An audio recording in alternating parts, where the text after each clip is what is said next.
many people that don't have a lot of money with all this burden of debt on their shoulders. It was like, oh, you made this, you made this agreement, and now even though your house isn't worth crap, you still owe us like 3 times that much, and there's no getting out of that, while everything they lost got paid back to them with our money. And that's what everyone's really ticked off about. And it's a matter of, I do think that we could come up with a system where we don't need this amount of excess for everyone, where it can be, but just where things stand right now, there's a lot of people that were wrong. They're still sitting with a lot that they owe that they don't know where to go from here. And I know one thing that I saw that just like really kind of kind of push for me some of the numbers is, I know it's kind of stereotypical, but I love watching Jon Stewart in The Daily Show, and he did this bit where he was like, showed someone from Fox News that was like, even if you did raise this like marginal tax on the wealthy, that only raised like $700 billion, which is just like a drop in the bucket compared to what we need. What about this like 50% of the population that pays no income tax? And he took a look at it and was like, well, if you take a look at what the entire bottom half of the population owns, everything they own together is $1.4 trillion. So if you took half of everything the bottom 50% own, you would get what you would get from raising one tax part on the rich by 3%.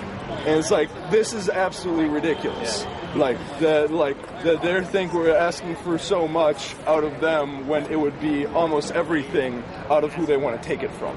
And just, Thank you. What's your name? Josh.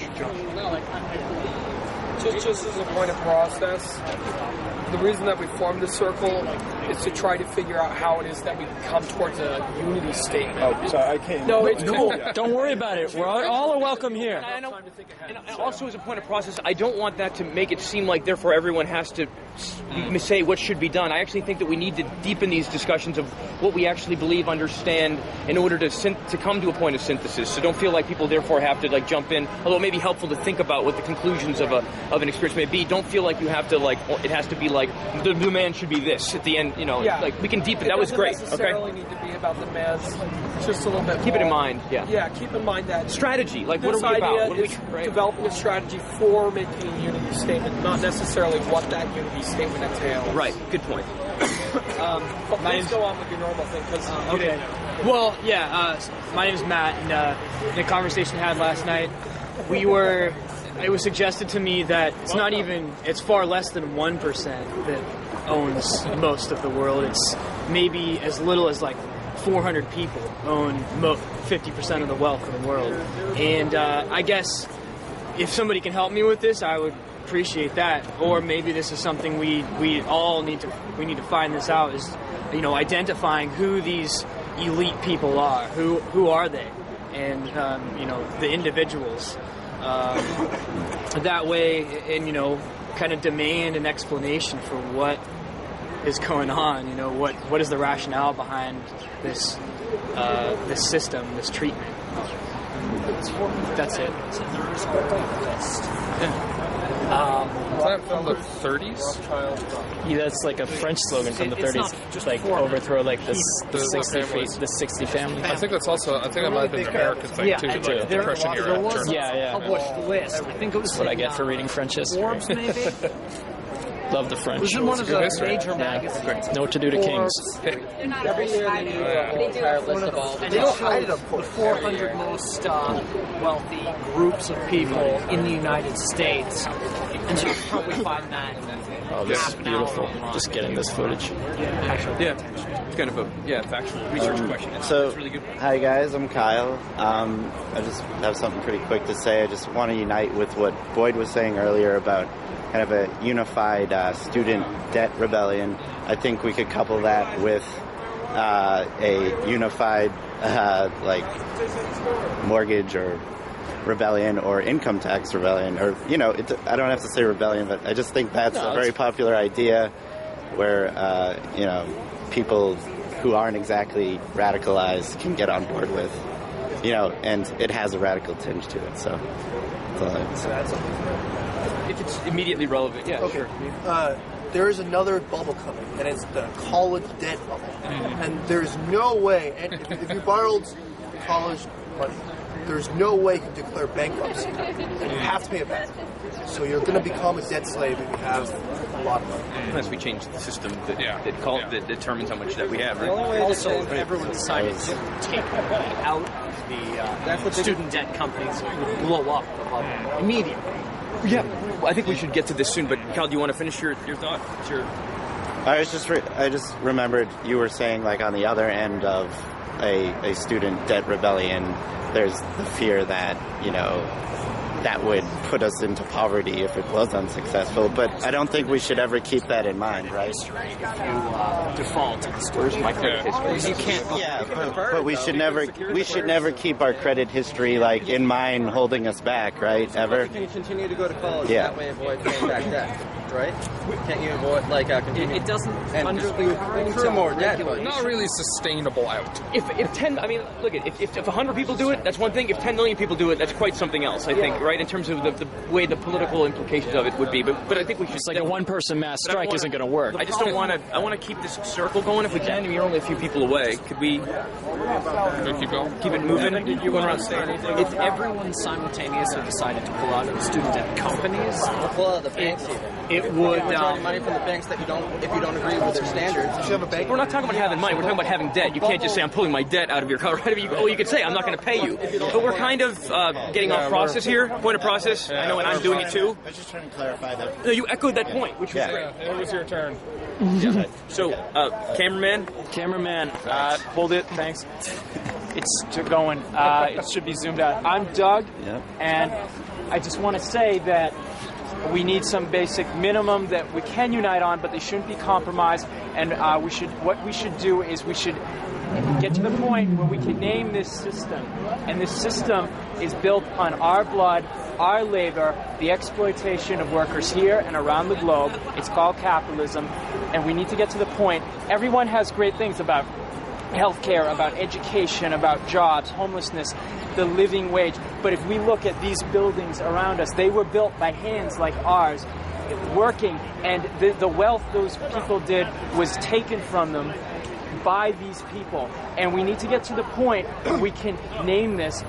Because ultimately, and I'm speaking for me, but since this is a democracy, this system is corrupt, it is wrong, and it needs to go. And what in its place is everyone feels powerless, but the truth is, it's our power. We can, if we unite, they want us like this.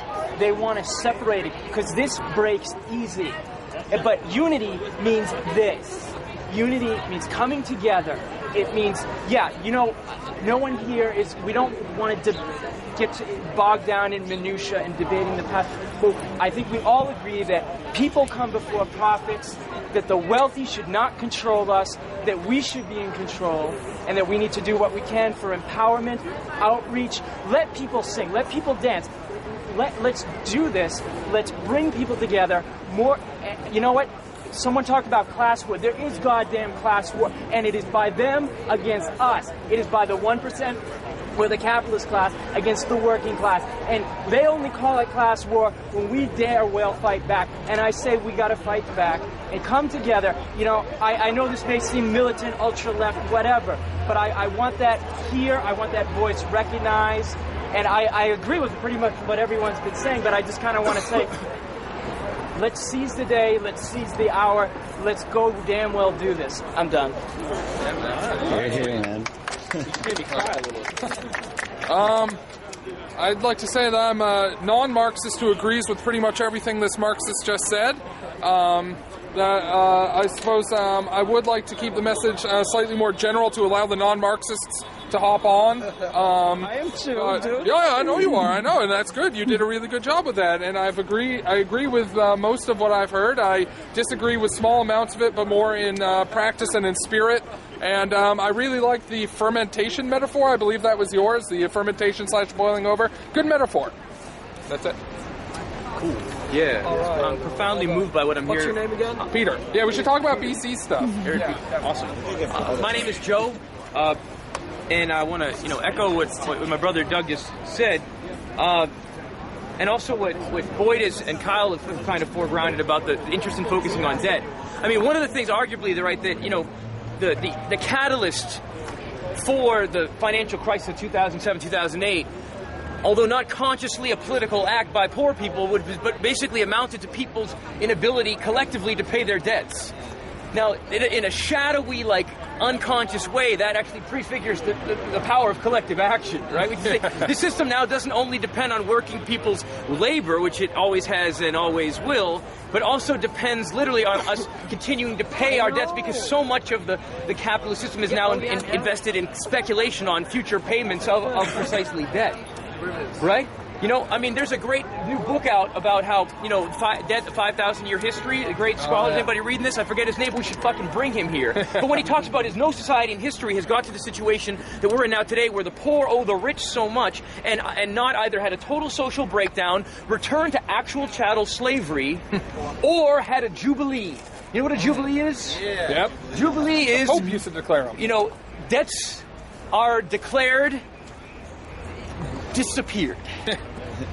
I think we should work towards a space of jubilee. And I was thinking back, I was like, what were some of the big moments in the Vietnam War ever? Like big symbolic things where even a small group of people lit up the sky a little bit, right? And not only did they bring people to gather where they were, but they actually provoke people to think and act in their own ways, which I think we should also think about. This isn't just a space we want people to come to. This is a fucking spark to light a wildfire. We're going to see it popping up all over the place, right? There's this old saying, what is it? A wind in the tower harkens a storm, heralds a storm in the mountains. You know what I mean? They're not the only people thinking about this shit, so let's think about how can we can spark, as well as how we can bring together and bring here physically, etc. But I was thinking about Vietnam War. One of the most sensationalist kind of brilliant things that people did that moved from just I oppose this or vote different or whatever to something that signaled a greater commitment. They fucking burned their draft cards. Now, what would be the equivalent of burning your draft cards today? I was sitting at home thinking. And then I went down and I checked my mail. And my mail, there was a credit card statement, a student loan statement telling me that I'm a couple days away from a default on $100,000 worth of debt from getting a PhD, so I can teach, if I'm lucky, for $50,000 a year, if I'm lucky, pre-tax. And actually most PhDs, making 20 as an adjunct faculty. Okay? So I'm looking at this and I'm looking at this mail and I'm saying, I bet I'm not the only one right here that would love to fucking burn this. Take your fucking student loan bills and burn them. Now, we're ecological, I hope, too, so we maybe don't burn them. We can fucking have a shred your debts party. We take our fucking, you bring all, your debt, you rip them up. We're going to compost the fucking debt, and we invite everybody to come, and you don't have to sign up and say, I'm a socialist. You don't have to have it even live here, but you come down and you can fucking express your anger at the system, and then maybe get into some conversations about where that might lead. So I think the debt thing it's powerful not only because the system depends on it, because it's sucking our lives away. At 6:15 today. Meeting in the corner in the front of the square. The committee will convene to begin discussions on how we go about. That's in 45 minutes, roughly. Or 42, if we're being very precise. Support this occupation. Okay, you hold it. Okay. Well, this is my last line. No. You get one line. Riz might have actually had it. But, I was just saying, the debt is it's not only a vulnerability to the system and a material thing on our lives. It's also a psychological chain that keeps us in this, and we can we can break that chain. That would be a good in itself. So I think the debt thing is a great thing to think about. We got someone right here. Where were you at for PhD? English. Tufts. This woman wants to talk to someone about home foreclosures for class. On video. Home foreclosures for class. On video. On video. If you want to help. Do you want to help? Hey guys, I'm Michael. Hi, Michael. Hey, Michael. Hey, so we're all in agreement that the system's pretty broken, and I'd just like to put out what I think is, I'd like to put out what I think is one of the causes, and that's just the practice of charging interest in general. That's the reason that all these buildings are around here is that they're calculating interest, and that just causes inflation. Inflation is built into the system because, say, everyone around here put their money together and it's $1,000, right? That's all the money in the economy. Then you owe me $10 and say I owe you 11. That's one more dollar. So now there's $1,001 and it's all worth $1,000. And so inflation is built in to the system just by charging interest. And that's one of the reasons that there's so much debt to begin with, is that banks just have all this speculative money that isn't real money. It's just, debt. It's not real money. It's something like all the money in the world, like paper money, is only about 2% of the money that's in the world. Paper money is only about 2%. All the rest is debt and interest. And that's what I think is one of the main causes. And I think that should be a goal worldwide, for the worldwide movement, is just end the practice of charging interest in general. And second of all, I'd like to say that another origin is just a corrupt culture. That rich people really do have a corrupt culture. I used to work for the federal government, and they love that shit. I mean, they have cushy jobs. I used to work about an hour and a half a day, and people were like, oh yeah, don't you love this job? I had an assignment for 3 months, and I did it in 2.5 weeks. And I said, so what do I do now? And they said, well, be in your cubicle a couple hours a day and have your computer on, and in case the manager walks by, try to look like you're busy. My boss was the #1 book reviewer on Amazon. It's just, they have to keep increasing the budgets so they get their budgets increased, and they have to spend their budgets so they hire more people. And there's not enough work.